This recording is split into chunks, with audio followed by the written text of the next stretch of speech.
စားစရာကိုတောက်ပါတောက်စရာကိုဝါပါထမင်းစားတာကျမ်းမာဖို့ဆိုပေမဲ့အခုပြောမယ့်အမှားလေးချက်ကိုသာလုံးမိနေဦးမယ်ဆိုလို့ရှိရင်ကိုယ့်ရဲ့ကျမ်းမာရေးကိုကိုယ်တိုင်ဖြတ်စည်းနေတယ်လို့ပဲဖြစ်နေဦးမှာပါပထမအဆုံးတစ်ချက်က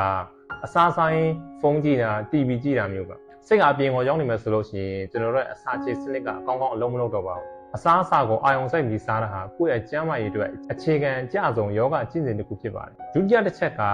မဝါပဲမြှို့ချတာပါမှတ်ထားပါစားစရာကိုတောက်ပါစားစရာကိုပါဇက်ထံမှာအကြီးပြောတဲ့အထိဝါပြီးမှစားပါဒါကအစာချေစနစ်ကို90%တက်တာစေပြီးတော့ဒဏ်မပိမှာပါတတိယတစ်ချက်ကအစာစားနေရင်ရေအများကြီးမောတောက်တာယောဂမှာတောက်စရာကိုဝါရမယ်လို့ဆိုပါတယ်ရေကိုတဖြည်းဖြည်းချင်းတောက်တာဒရင်းနဲ့ရောပြီးတောက်ပါထမင်းဆိုင်ရေအများကြီးတောက်လိုက်တာဟာအစာချေမီးကိုညှိမ့်လိုက်သလိုပါပဲနောက်ဆုံးတစ်ချက်ကအတင်းချက်အများကြီးစားတာပါ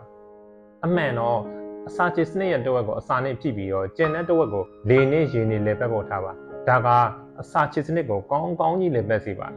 ဒီအချက်၄ချက်ကိုပြင်လိုက်ရုံနဲ့တင်ကိုယ့်ရဲ့ကျန်းမာရေးတွေကိုယ့်ရဲ့စွမ်းအင်တွေတိတိတတ်တာပြောင်းလဲလာတာကိုခံစားရမှာပါအားလုံးအဆင်ပြေကြပါစေကျေးဇူးတင်ပါတယ်